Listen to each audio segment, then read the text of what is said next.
There comes a moment in life when you begin to realize something most people never do. That your greatest wealth is not your job, your bank account, or even your time. It is your energy. That quiet, unseen force that fuels your ability to think clearly, stay calm, and remain grounded while the world spins in chaos. Once you understand this, your life begins to change. You no longer feel the need to please everyone. You stop explaining yourself to people who were never truly listening. You stop handing out pieces of your mind just to avoid conflict. You start treating your inner world like sacred ground, guarded, respected, protected, not because you have become unkind, but because you have finally understood how precious your peace really is. The Stoics grasped this long before modern psychology gave it a name.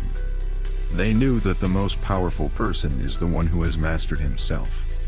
The one who can stay rooted when others sway.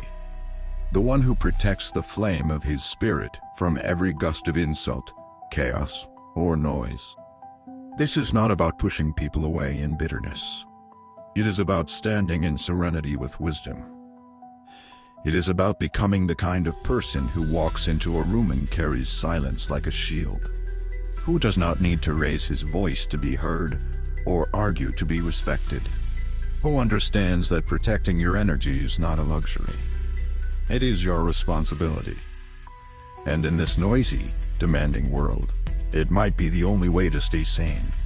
So today, let us begin with the truth that many ignore. Your peace is not public property. It is sacred, guarded as such.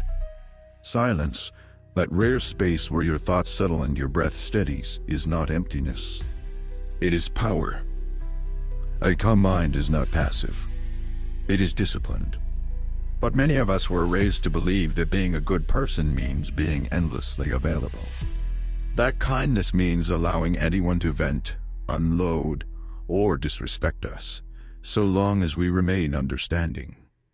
But that is not Stoicism. That is self-minus neglect dressed up as virtue. The Stoics did not see peace as something soft or weak. They saw it as the result of constant internal discipline. Peace does not survive without boundaries. Not harsh ones, but clear ones.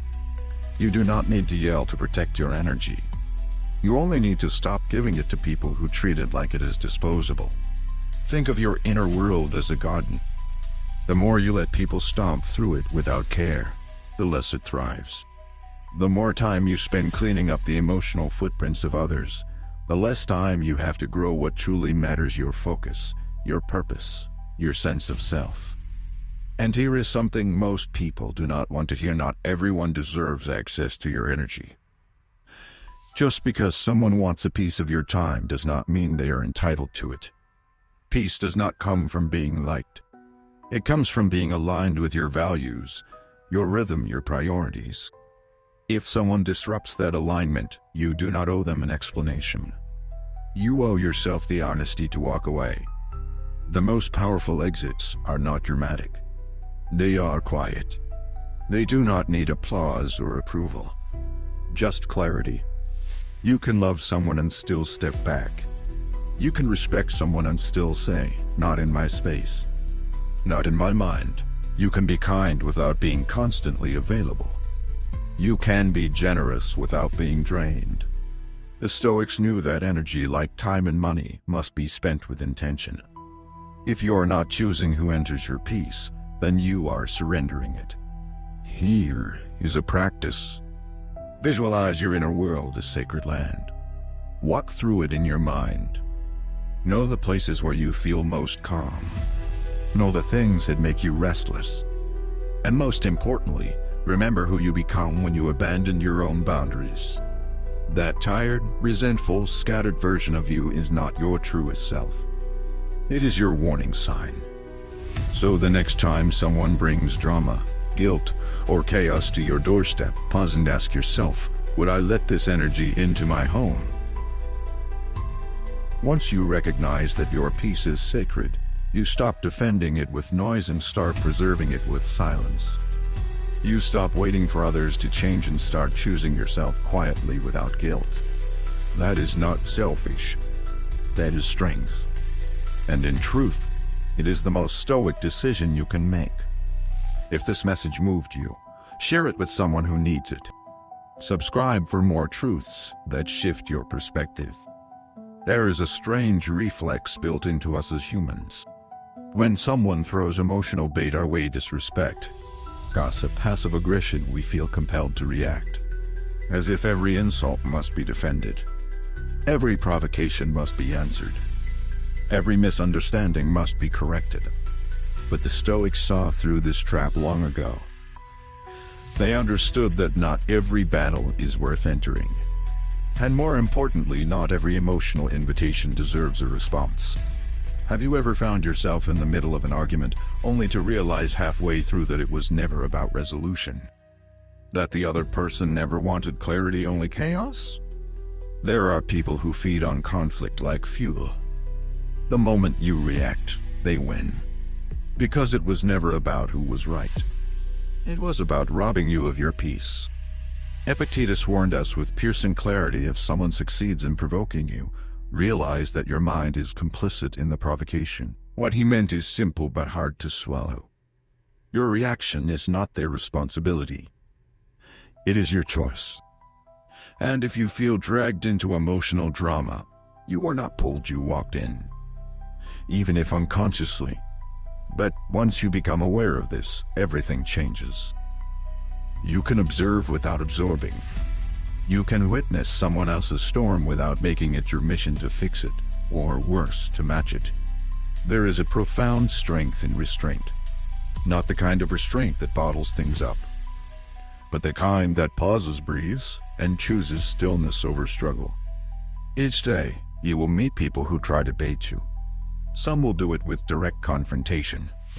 Others will disguise it in politeness laced with condescension. Some with guilt, others with subtle digs hidden in smiles. And if you are not conscious, you will fall into the trap of explaining yourself to people who never cared to understand you. And what do you lose in the process? Time, clarity, emotional energy. But most of all, your calm. Now imagine a different path. Imagine not playing the game at all. Imagine practicing emotional judo, not meeting force with force, but stepping aside. Think of an argument like a punch. Most people punch back, but the Stoic simply steps out of the way. They do not engage unless there is purpose. And ego is not purpose. Proving yourself is not purpose. Defending your worth to someone who refuses to see it is not purpose. It is exhaustion. There is immense power in letting someone else be loud while you remain still.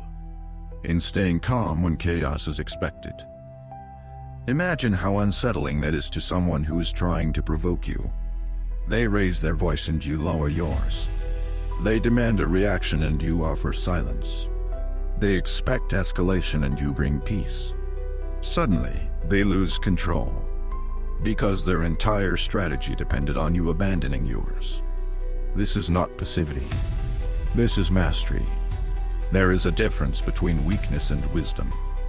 Between retreating out of fear and stepping back out of strength. Walking away from a pointless argument does not mean you lost. It means you valued your peace enough not to spend it on a battle that gains you nothing. So here is your practice. The next time your heart races, your hands tighten, your mind starts to spiral, pause. Take one breath, then another. Ask yourself, is this worth my peace? Not your pride. Not your ego. Your peace. Because pride will pull you into arguments. Ego will demand a defense. But peace asks nothing of you but to remain whole. No one will refund you for the hours you spend explaining yourself to people committed to misunderstanding you. But you will feel the cost in your sleep, in your focus, in your creativity, and in the silent frustration that follows you like a shadow. Peace is not earned in the noise. It is preserved in the stillness you choose instead. Remember, not every challenge is yours to meet. Not every insult is yours to carry. Not every fire is yours to extinguish. Let others wage war in their minds. Let them rehearse arguments in your absence. You do not need to be part of it. Sometimes the most powerful response is no response. Not out of weakness, but out of wisdom. When you let go of the need to prove, to argue, to win, you reclaim a deeper form of power, the ability to stay true to yourself when everything around you begs for reaction. And that is where peace begins. Not in having the last word, but in no longer needing it. There is a quiet strength that many never learn to wield, the strength of saying no without guilt. Not no because not no, but maybe later. Just a calm, centered no. No drama. No justification. Just truth. Yet for most of us, that simple word feels like a rebellion. Somewhere along the way, we were taught that our worth is tied to how agreeable we are. That love means always being available. That being good means being accommodating even when it costs us our energy, our peace, and our time. But here is the Stoic truth: every time you say yes to something that drains you, you are saying no to something that could fulfill you. And often that something is your own growth, your restoration, your alignment. The Stoics urged us to act from reason, not from fear. And people minus pleasing, when you strip away the polish, is fear. Fear of being disliked. Fear of disappointing others. Fear of confrontation. So we agree to plans we do not want. We say yes to favors we cannot afford. We take calls we are emotionally unprepared for. And slowly, we chip away at our boundaries until we no longer recognize where we end and others begin. But saying no is not rejection. It is redirection. It is saying, I choose presence over pressure. I choose depth over performance. Each no made from clarity reinforces the invisible lines that protect your emotional integrity. And here is what matters most: you do not owe anyone an explanation. You do not need to write a paragraph to justify your boundary. You do not need to soften your refusal with excuses. A simple no, I'm not available, is complete. No, I need to focus on myself is enough. When someone asks for more than that, it is not because they do not understand. It is because they do not accept your boundary. And people who do not respect your no do not deserve access to your yes. Think about it. You would not hand your last $20 to someone who demands it without cause. So why hand over your attention, your peace, your energy, just because someone insists? Every time you say no clearly, kindly, but firmly, you reclaim a piece of yourself. You stop scattering your energy across obligations that do not serve your purpose. You begin to live intentionally, not reactively. Let us be honest. Not everyone will like your boundaries. Some will call you cold. Others will call you selfish. Let them. Because what they are really saying is, I liked it better when I could take from you freely. But you are not here to be consumed. You are not here to be endlessly available. You are not a vending machine for other people's convenience. You are here to live with alignment, to move at the rhythm of your own inner truth. And this kind of shift is not easy. At first, you will feel the pull to explain yourself, to soften your stance, to apologize for needing space. But over time, something beautiful will happen. You will realize that silence speaks volumes, that clarity is kindness, that you can love people and still choose yourself. The next time guilt creeps in after you say no, ask yourself, am I about to betray myself just to keep someone else comfortable? Breathe. And remember that self-minus betrayal is the costliest currency there is. You can rebuild your finances. You can reclaim your time. But every time you abandon your own needs out of guilt, you fracture your center. The Stoics understood that saying no is not a rejection of others. It is a declaration of self-minus respect. Marcus Aurelius once wrote, never esteem anything as of advantage to you that will make you break your word or lose your self-minus respect. And that includes the silent promises you make to yourself, the ones about rest, focus, authenticity. So start honoring those promises. Say no when your soul says no. Say no without the weight of apology. Say no because your energy is sacred. And because every time you guard it, you grow it. You become less reactive and more intentional. Less scattered, more whole. Less apologetic, more grounded. Remember this: your worth is not measured by how much you bend. It is revealed by how well you stand. There is a quiet exhaustion that builds when you live your life trying to manage someone else's emotions. When you measure every word, tiptoe around their moods, and carry the unspoken weight of their instability like it is your responsibility.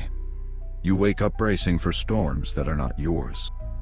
You walk on emotional eggshells, constantly shrinking to avoid triggering another outburst.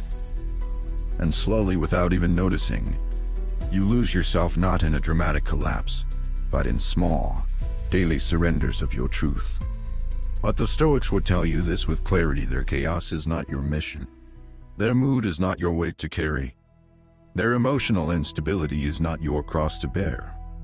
Compassion does not require self-sacrifice. Support does not mean surrender. You are not an emotional janitor sent to clean up the mess others refuse to face. You are not here to be a sponge for pain that is not your own. Detachment is not coldness. It is wisdom. It is the conscious choice to remain rooted in yourself while others swirl in confusion. It says, I see you. I hear you. But I will not drown to prove I care. And there is power in that boundary. Because when you stop absorbing every storm around you, you finally begin to feel your own weather again. Some people live in cycles of negativity. They complain, criticize, self-sabotage, and expect you to nod along. They mistake your silence for agreement, your kindness for consent. But empathy does not mean joining them in the emotional hole. True support says, I will stay on solid ground, and if you are ready, I will help you climb. Not, I will jump in and suffocate beside you. And here is the harsh truth. When you refuse to get pulled in, they might call you distant, cold, cruel. Let them. Because what they really mean is that they cannot manipulate you like before. That your silence is no longer permission. That your calm is now a boundary. You do not need to explain your emotional separation. You do not need to justify your clarity. You simply need to protect it. Your emotional climate should not be dictated by someone else's instability. If you let others control how you feel, you will spend your life in reaction mode, never truly at peace. So how do you detach without losing your compassion? You start by recognizing the signs. Do you feel drained after every interaction with a certain person? Do you feel responsible for their mood, their happiness, their stability? Do you feel guilty when you choose yourself? These are not signs of love. They are signs of overfunctioning. And the cure is presence with boundaries. Next, you shift how you show up. When they complain, you listen, but you do not fix. When they guilt-strip, you pause, but you do not chase. When they sulk, you stay steady, but you do not soften your stance to restore their comfort. You let their emotions pass through the room like clouds seen, noticed, but not absorbed. This is not easy, especially if you have spent years being the peacemaker, the fixer, the emotional sponge. But the question you must ask is, what has it cost you? How many times have you burned out trying to make someone else feel whole? How often have you betrayed your own peace for the sake of keeping another person calm? The truth is this: no amount of emotional giving will heal someone who is committed to their own misery. No level of self-sacrifice will bring peace to a person who refuses to cultivate it within themselves. That is not your burden. That is their journey. You can care without carrying. You can love without losing yourself. You can show up without surrendering. Detachment does not mean disconnection. It means choosing where your energy flows. It means choosing clarity over chaos. And that choice, quiet as it may be, is the difference between emotional freedom and constant fatigue. So here is your reflection. The next time you feel yourself becoming responsible for someone else's mood, stop. Take a deep breath, and say to yourself, their weather is theirs. Mine is mine. I choose to stay in the calm, not because you do not care, but because you finally understand what real caring looks like. And more importantly, what it cannot cost. Not all harm comes with volume. Sometimes it wears politeness like a mask. Sometimes it arrives in soft voices, familiar faces, and casual interactions that seem harmless, even kind. But if you pay attention, you will notice something subtle yet unmistakable. You always walk away feeling heavier. Not because of what was said, but because of what was left behind in your mind. These are energy vampires, not the mythical kind, but the psychological ones. People whose presence quietly costs you more than it gives. A friend who always has a problem but never asks about yours. A colleague who vents constantly but never listens. A family member whose every word is a passive-aggressive jab masked as concern. These people may not intend harm, but impact is not the same as intent. And if you ignore the impact long enough, you will begin to feel like your life is leaking slowly, invisibly, painfully. The Stoics understood this before we had terms for it. They called for protection of the inner citadel, the sacred fortress of the mind. Not just against insults or violence, but against subtle intrusions. Influence that corrodes rather than confronts. People who smile while they drain your spirit. The Stoic path is not one of isolation, but of discernment. You do not have to exile people with anger. You can simply walk away with clarity. And here is the most powerful form of departure, the silent one. You do not owe a speech. You do not need to make them understand. Because they will not. They will say you changed. They will say you are distant. They will say you used to be more available. And they will be right. You did change. You are distant now. Because you finally realized your energy is a resource, not a public utility. Because you are no longer willing to pay the silent tax of being around people who refuse to grow. There is a voice that will rise when you try to walk away. It will whisper, you owe them something. It will say, give them one more chance. It will ask, is it really that bad? But that voice is not reason. It is guilt in disguise. And guilt is a poor compass for personal growth. You do not owe continued access to someone who ignores their impact. You do not owe another conversation, another apology, another round of draining interaction. Your peace is not up for negotiation, and your boundaries are not public forums. So how do you walk away quietly? You begin by withdrawing energy. No fights, no declarations. Just less, fewer replies, less engagement, more space. You stop explaining. You stop fixing. You stop feeding the loop. Let the silence build. Let the space speak. Because in the absence of your energy, you will see the truth. Some people never wanted connection. They wanted access. And when the door closes, they will knock louder. Not because they miss you, but because they miss what they were taking. Do not confuse that noise with love. It is not longing. It is entitlement. And you are not here to be drained for the comfort of those who refuse to be self-aware. Walking away quietly is not an act of cruelty. It is an act of self-respect. It says, I will not explain to you why I need peace. I will simply protect it. And when you begin to feel the lightness that comes from emotional distance, protect it like a flame. Guard it like your sanity depends on it, because it does. The more you choose silence over struggle, the more you understand that peace does not always make noise. Sometimes, it comes only after you stop responding. And sometimes, the most loving thing you can do for them and for yourself is leave. Most people think protecting your energy is just about setting boundaries with people. About saying no to invitations, stepping back from drama, cutting off the toxic. And that is true. But there is another layer, just as important and often more neglected: your inputs.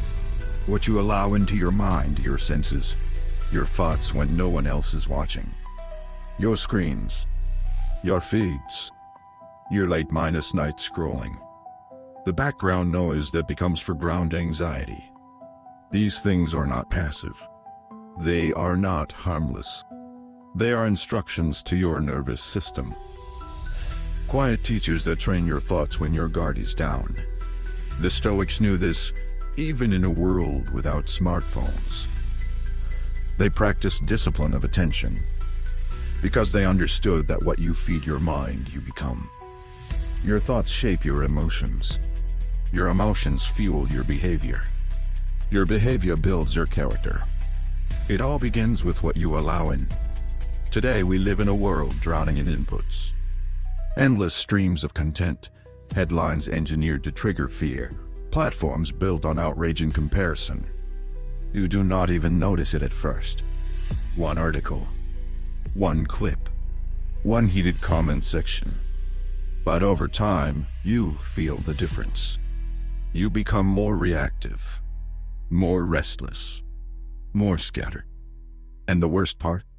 You assume it is your fault, that you are just failing to focus. But really, your attention has been hijacked.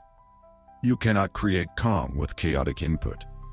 You cannot build peace while absorbing noise. Your energy is not only shaped by the people around you, but by the messages you consume. Doom scrolling is not just a habit, it is spiritual erosion. Every headline that stokes fear. Every story designed to outrage. Every image meant to provoke envy. These are not just distractions. They are emotional contaminants. So what is the Stoic approach? It is not about escaping modern life. It is about curating your digital life the same way you would protect your physical space. You do not leave your door open to strangers. Why leave your mental door open to content that poisons your spirit? Be ruthless with what you consume. Audit your inputs like your peace depends on it, because it does.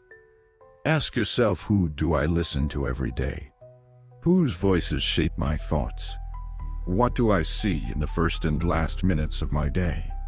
What kind of energy do I absorb from the music I play, the shows I binge, the messages I repeat? The Stoic path is not about censorship. It is about clarity. You do not need to quit the world. You need to choose your frequency. Build a mental diet that fuels your values. Books that elevate you. Conversations that sharpen you. Content that expands you. Moments of silence that reconnect you to yourself. And most of all, notice the difference. Notice how your focus sharpens when you stop consuming junk thoughts. Notice how your breath slows when you disconnect from artificial urgency. Notice how your spirit lifts when your inputs finally match your intention. If your mind is a garden, then your inputs are the seeds. You would not pour poison into the soil and expect roses. So stop pouring noise into your soul and expecting peace. Your screen is not neutral. Your feed is not harmless. Every scroll is a choice. Every clip is a message. Every sound, image, word is a whisper to your subconscious. And your subconscious is always listening. So, speak to it with intention. Here is your quiet challenge: create a boundary not just around your time, but around your attention. Mute what drains. Unfollow what disturbs. Delete what distracts. Replace it not with silence, but with signal inputs that strengthen your center. Because in the end, peace is not just about protecting your space. It is about protecting your state. And that begins not with who you let in, but with what you let in. There is a certain kind of exhaustion that has nothing to do with work or responsibility. It is the fatigue that comes from resistance, the mental drain of trying to make someone see what they are unwilling to see. You have probably felt it. After a long debate with someone whose mind was already closed. After trying to explain your boundaries to someone committed to crossing them. After pouring your heart into someone who refused to hold it with care. That is not just emotional effort. It is spiritual labor. And the more you give into it, the more you realize it is not creating connection. It is deepening disconnection. The Stoics warned us not every mind is ready. Not every heart is open. Not every person is in a place to receive truth, no matter how gently or clearly you deliver it. In fact, the harder you try, the more resistance you may trigger. Because for some, their identity is built on their beliefs. And any challenge to those beliefs, no matter how kind, feels like an attack. That is why arguments rarely heal. That is why logic often fails. Because you are not speaking to a mind. You are colliding with an ego. You offer facts, they offer emotion. You offer peace, they offer chaos. And at some point, you must ask yourself the most Stoic question of all: is this within my control? If the answer is no, then continuing is not noble. It is naive. It is the slow surrender of your clarity for someone else's resistance. Marcus Aurelius wrote, "You have power over your mind, not outside events." Realize this, and you will find strength. That includes the minds of others, their reactions, their stories, their refusal to grow. These are not your responsibility. And when you try to carry them, you do not look wise. You look tired.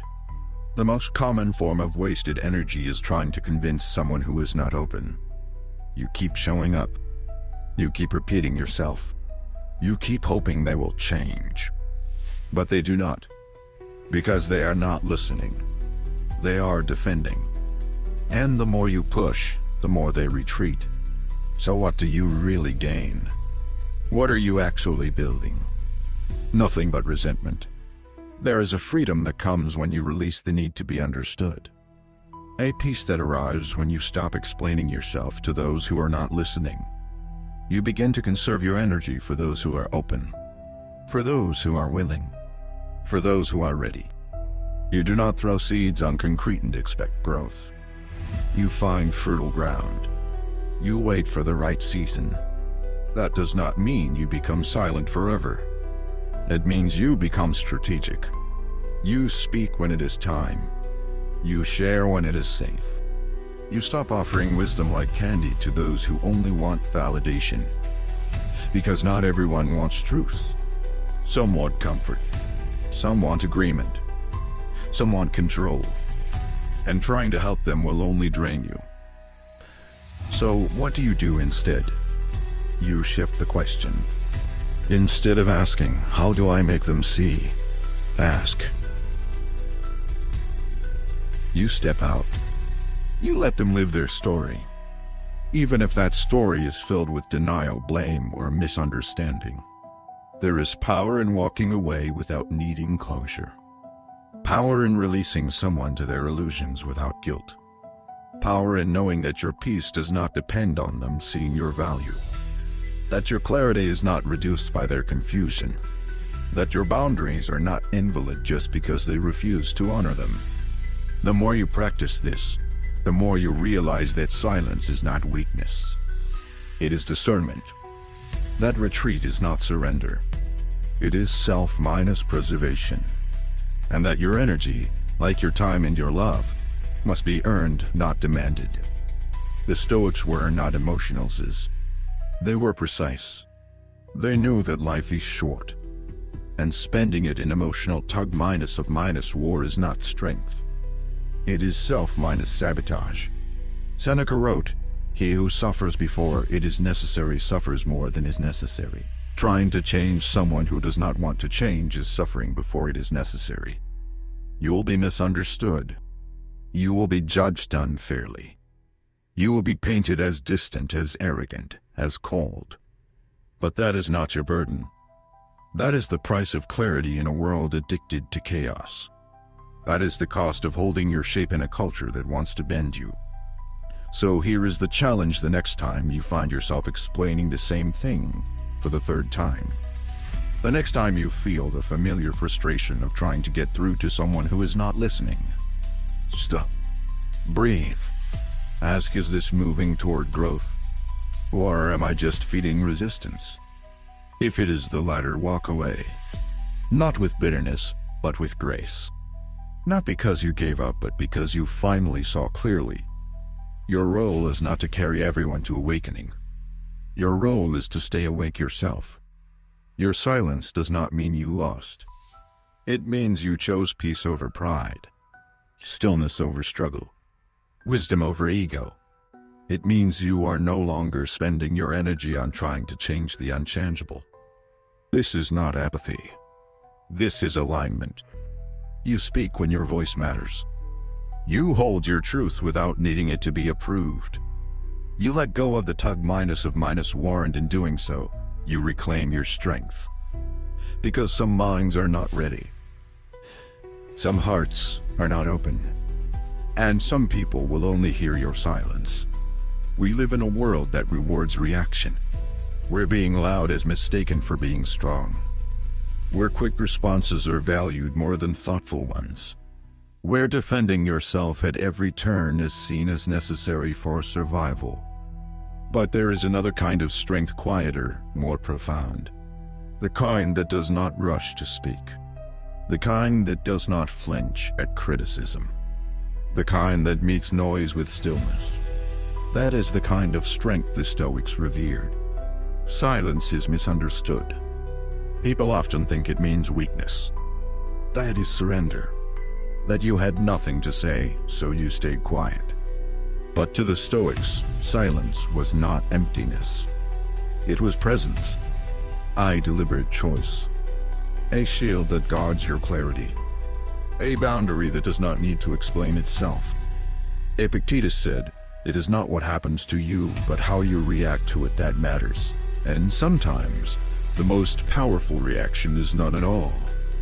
When someone insults you, what do they truly want? Your attention, your energy, your reaction. And when you give it to them, they win. Not because they were right, but because they pulled you out of yourself. But what happens when you remain still? When you refuse to respond, not out of fear, but out of freedom? They lose their grip. Their chaos finds no purchase. Their noise echoes in silence. Because you denied them the very thing they came for, your emotional surrender. There is something unsettling to others about a person who refuses to engage in battle, who listens without absorbing, who remains grounded while being challenged, who does not rush to defend their character to every whisper of accusation. That kind of self-minus possession is rare and powerful. Silence is not the absence of words. It is the presence of mastery. It says, "I know who I am. I know what matters. And I do not waste energy proving it to people who never intended to understand." It says, "My peace is not up for negotiation." It says, "You do not have access to the parts of me that I protect." But let us be clear, this kind of silence is not passive minus aggressive. It is not withdrawal out of resentment. It is restraint rooted in strength. It is knowing that speaking will not bring clarity, it will only invite more noise. It is recognizing that you are under no obligation to participate in every confrontation that knocks on your door. Imagine a conversation where someone distorts your words, questions your motives, provokes your calm. The old version of you might have argued, might have explained, might have raised your voice. But the wiser you, the Stoic you, pauses, breathes, listens, and chooses not to descend into the emotional pit. You remain where you are, grounded, clear, still. And some people will misinterpret that stillness. They will say you are arrogant, or cold, or uncaring. Let them, because their projection is not your truth. What they call distance, the wise call discernment. What they call indifference, the wise call sovereignty. What they call silence, the wise recognize as power. You see, in a world addicted to outrage, the ability to remain still is a revolution. The ability to walk away without a speech. To exit without drama. To protect your energy without needing permission. That is where true mastery begins. And you do not owe anyone an explanation for your stillness. You owe it to yourself to maintain it. Not every insult requires a rebuttal. Not every question deserves an answer. Not every attack needs a defense. Sometimes the most powerful message is your refusal to participate. This is not weakness. This is wisdom. Because what you protect when you remain silent is not just your peace, it is your perspective. The moment you engage in chaos, you blur your clarity. You allow someone else to dictate the emotional tone of your experience. And the Stoic refuses that exchange. The next time you feel the pull to defend yourself, to correct someone, to respond to the jab, pause. Ask yourself, will this exchange bring clarity or just more noise? And if the answer is noise, choose silence. Let it speak for you. Because when you master the art of non-minus reaction, you begin to see the world differently. You begin to notice how many battles are actually invitations to chaos. You begin to understand that not every truth needs to be spoken. Not every emotion needs to be expressed. Not every conflict needs a winner. Sometimes, the strongest stance is no stance. Sometimes, the clearest voice is the one that chooses silence. And sometimes, the greatest victory is walking away without ever entering the fight. So protect your energy not just with walls, but with wisdom. Let silence be your shield. Let your calm be your response. Let your stillness be your power. Have you ever noticed how easily your mood changes based on your environment? You walk into a room full of tension, and suddenly, your shoulders tighten. Your breath shortens. Your thoughts become sharp and anxious. And you are not even sure why. Nothing happened to you directly. You just absorbed the energy around you like a sponge left in dirty water. That is what happens when your emotional thermostat is set externally. When your inner state depends on the temperature of the room you walk into. When your calm rises and falls with the emotions of others. But the Stoics saw this as a kind of slavery, a surrender of your sovereignty. Because the truth is, if someone else's anger makes you angry, then they control you. If their sadness ruins your day, then they hold the reins of your spirit. If their chaos dictates your reactions, then you are not living from within. You are reacting from without. The Stoic path teaches us to reverse that. To stop letting the weather outside dictate the climate within. To become the kind of person who remains warm in a cold room, steady in a storm, calm in the midst of emotional earthquakes. That does not mean being numb. It means being rooted. It means having an internal baseline that you protect, regardless of what the world throws at you. Imagine your emotional state like a home thermostat. You set it to 72. That is your peace, your clarity, your alignment. Then someone walks in blasting their own emotional cold air. But your system does not panic. It compensates. It maintains its setting. That is your goal, not to match others, but to remain yourself. When your inner world is reactive, every conversation becomes a tug-minus war. Every criticism becomes a trigger. Every disagreement becomes a threat. You are constantly adjusting to others, not because they demand it, but because you never learn it how to stay still. You become emotionally exhausted, not from what is happening, but from what you are carrying. The Stoics believe that your character is not tested when things go well. It is tested when you are surrounded by noise and refuse to let it enter. They practiced emotional autonomy, the ability to remain internally governed, not externally pushed. Marcus Aurelius wrote, "The tranquility that comes when you stop caring what they say or do. Only what you do. That is the essence of inner power." So how do you practice this? First, awareness. Start noticing your emotional shifts. When your mood changes, ask yourself, did this come from within me, or did I catch it from someone else? Because emotions are contagious. They spread through tone, posture, silence, tension. But they only infect you if your door is open. And your door is your attention. Second, center. When you feel your calm slipping, pause. Breathe. Ground yourself in something solid, your breath, your body, your purpose. Remind yourself, this is their storm, not mine. I do not have to join it, because empathy does not mean entanglement. You can care deeply and still stay detached. You can hold space without being consumed. Third, hold your emotional line. When others get loud, you do not have to. When others spiral, you do not need to swirl with them. Your stability is not a rejection of their pain. It is a refusal to sacrifice your sanity. People may say you are too calm, too unaffected, too distant. Let them. What they call detachment, you call discipline. What they call cold, you call clear. Emotional maturity is not about being unaffected. It is about being able to choose your response. It is knowing that your peace is not a passive feeling, it is an active practice. And every day, the world will test it. Through arguments, through tension, through urgency, through noise.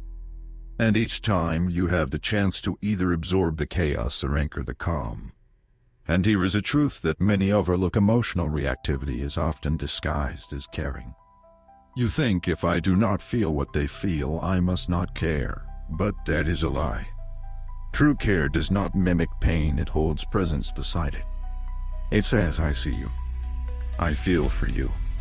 But I will not collapse with you. That is not indifference. That is mastery. So the next time you find yourself pulled into the emotional frequency of a room, stop. Ask yourself, is this my temperature, or am I adjusting to someone else's? And if the answer is the latter, return to your baseline. Choose your calm over their chaos. Choose your breath over their blame. Choose your peace over their pressure. You do not need to reflect the world. You are not a mirror. You are a center. A still point in the whirlwind. A lighthouse, not a weather vane. And the more you live this truth, the more resilient you become, not because life is easier, but because your energy is no longer held hostage by other people's storms. In a world of shifting emotions and rising tensions, let your calm be a constant. Let your presence be your anchor. Let your inner climate remain your choice. Protecting your energy is not only about defense. It is also about restoration. Most people think boundaries are enough. That saying no will solve everything. That cutting out toxic people will lead to immediate peace. But there is another truth, often forgotten: you cannot protect energy that you never replenish. Even when you are careful. Even when you are selective with your time, firm in your boundaries, and clear with your no, life still drains you. Responsibilities still pool. Daily noise still accumulates. Emotional residue still sticks to the corners of your mind. And without intentional rituals of restoration, you will find yourself running on fumes, wondering why your peace feels thin even in solitude. The Stoics understood this long before the term self-care became popular. They were not only warriors of reason. They were craftsmen of ritual. Marcus Aurelius began every morning with written reflection. Not because he had time, but because he needed alignment. Seneca withdrew regularly into solitude, not to avoid others, but to find himself. These were not luxuries. They were survival tools. So what does it mean to create sacred routines in a modern world? It does not mean incense and mountaintops. It does not require exotic locations or perfect circumstances. It requires intention. That is all. Maybe it is 10 minutes in the morning before the world begins, just sitting in silence. No phone, no tasks, just you breathing. Maybe it is a quiet walk in nature, not for exercise, but for reconnection. Maybe it is journaling simple, honest, imperfect words to clear the mental fog. Maybe it is making coffee in silence, without multitasking, allowing a ritual of presence to ground you. These acts may seem small, but they are not insignificant. They are anchors. Spaces in your day that are not claimed by obligation, not dictated by noise. Sacred windows where you remember that you are not here to perform, you are here to be. And the more you protect those windows, the more stable you become. Because when your day begins in chaos, your mind follows. When your schedule leaves no space for breath, your thoughts become fractured. But when you begin undimmed with intention, you build resilience. Not just physical resilience, emotional resilience, spiritual grounding. It is easy to dismiss routines as soft, as non-essential. But look closely, and you will see most people only realize the value of their rituals once they have lost them. When burnout hits, when resentment builds, when their mind becomes so crowded they can barely think. Do not wait for that moment. Build your replenishment before depletion arrives. Your rituals are quiet statements to the world. They say, I am not just a provider. I am a person. I am not just a responder. I am a being with needs. These routines are not escapes. They are returns. I return to your clarity, your rhythm, yourself. And this matters most when you are constantly around others. Family, work, relationships. Even the best people can drain you if you are always on, always available, always giving. Your sacred routines become a gentle way of saying, I love you, but I need time to come back to myself. That is not selfish. That is wise. You cannot give what you do not have. You cannot pour from a cup that is empty. And protecting peace means more than building walls. It means planting gardens, watering what centers you, pruning what distracts you, sitting long enough in your own presence that you begin to hear yourself again. So take inventory. When do you feel most alive? Most calm? Most rooted? Whatever that moment is, build it into your life. Not around the edges of your schedule, but at the center of it. Let it be non-negotiable. Let it be a sanctuary. Your rituals do not have to impress anyone. They do not have to be aesthetic. They just need to be real, honest, consistent. Because the more consistent your rituals, the more consistent your energy. And when your energy is stable, your boundaries are firm. Your decisions are clear. Your presence becomes a force not reactive, but restorative. So here is your quiet invitation. Start small. Choose one practice that returns you to yourself. Make it sacred. Protect it. Let it be the root of your emotional architecture. And over time, you will notice your peace will no longer depend on the world behaving. It will depend on your return to ritual.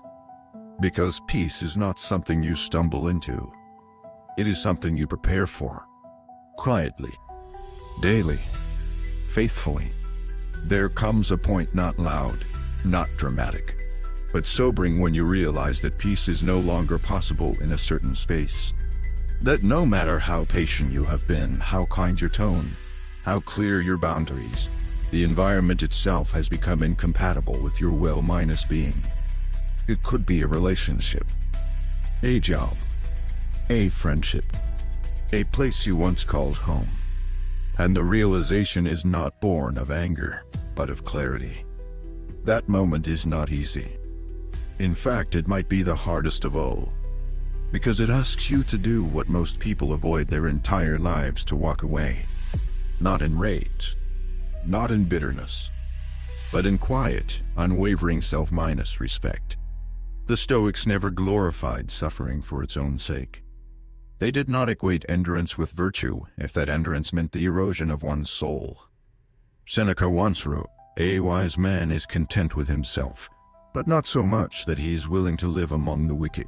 What he meant is simple: knowing yourself includes knowing when it is time to go. When peace requires distance, and staying would only lead to self-betrayal. But walking away does not come naturally. We are conditioned to hold on, to fight for closure, to fix, to prove. And above all, to stay because leaving feels like failure. Because guilt tells us that caring means enduring, even when we are quietly unraveling inside. Yet here is the truth: peace is not a reward for your suffering.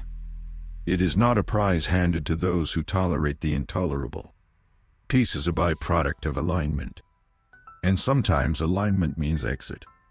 Sometimes the most courageous thing you can do is stop hoping that things will change and start choosing yourself. That decision will not be universally understood. People will question it.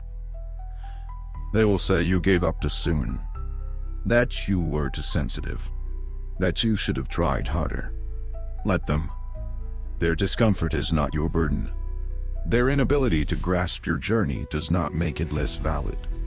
Because what they cannot see is what it costs you to stay. Sometimes staying means shrinking, dimming your light, flattening your truth. And the longer you stay, the harder it becomes to remember who you were before you began compromising everything to keep the peace. There is a line between grace and self minus sarasur, between endurance and self minus abandonment.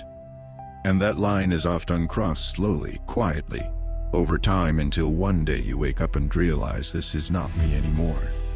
This is a version of me I built just to survive this space. And that version may have helped you endure.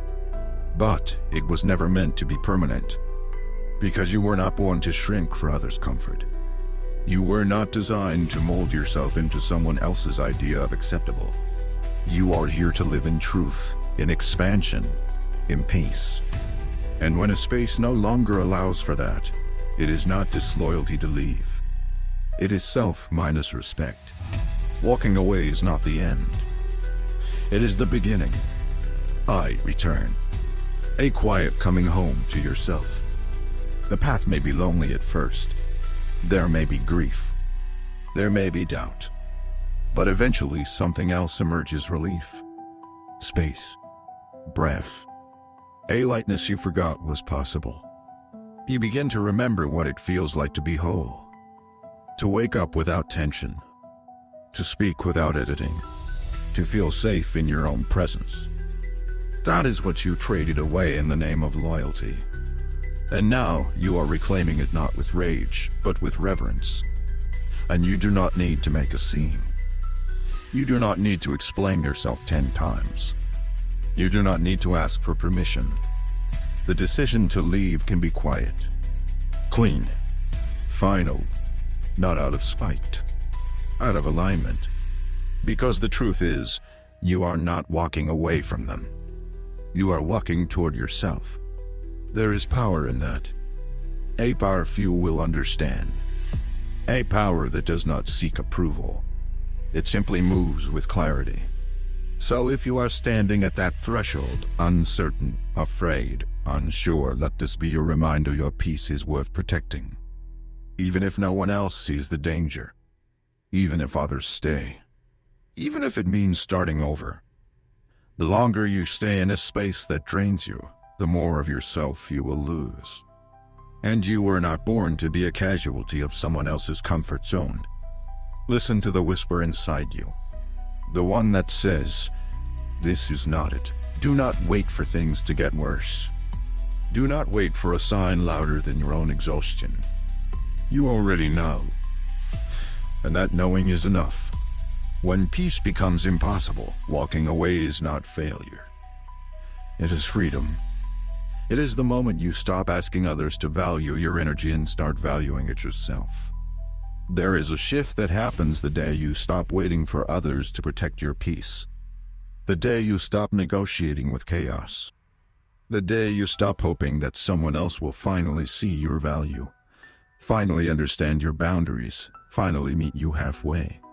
That is the day you take your power back, not through defiance, but through decision.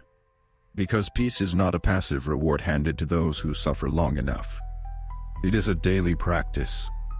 A choice made moment by moment, conversation by conversation, breath by breath.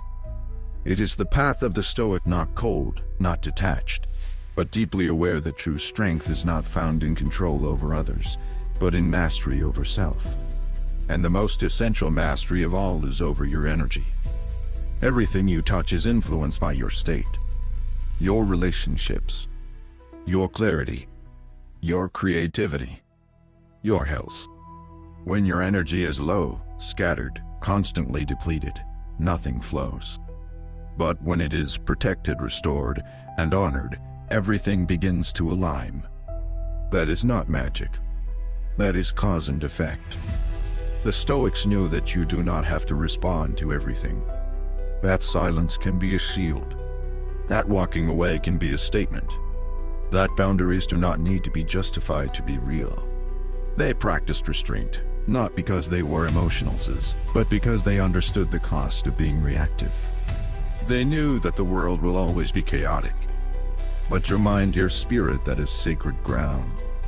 So you learn to guard it. You learn to say no without guilt, to detach from moods that are not yours to fix, to recognize the quiet harm of energy vampires. You learn not to attend every argument you are invited to, not to absorb every opinion thrown your way, not to carry burdens that were never yours to begin with. You stop explaining. You stop apologizing for needing space. You stop overextending in the name of politeness. And in that space where guilt used to live, something stronger takes root: clarity. You begin to see that not everyone is meant to walk with you, that not every connection is sacred, that not every story requires closure. Some people are just passing through. Some chapters are meant to end without a final paragraph. And that is not cold. That is wisdom. You begin to live with intention. You build sacred routines that refuel you. You choose inputs that sharpen your mind instead of dulling it. You reclaim your emotional thermostat and stop letting the world adjust your temperature. You practice stillness not to escape but to see. You master your reactions, not to impress but to protect. And slowly, the noise around you begins to quiet, not because the world changes, but because you do. Because you no longer hand your energy over to every demand, every distraction, every emotional hook. You have chosen sovereignty. You have chosen alignment. You have chosen peace. And now you guard it fiercely. Not with anger, not with bitterness, but with grace. You walk through life lighter, not because it is easier, but because you carry less of what was never yours. You speak less, but with more weight. You show up quieter, but more present. You let people go without drama, without resentment, because you understand that peace is not preserved through force. It is preserved through discipline. So here is the final truth. Your energy is sacred. Treat it like breath, like light, like fire, because what you protect grows, and what you neglect fades. If you want clarity, protect your energy. If you want presence, protect your energy. If you want strength, alignment, peace, protect your energy.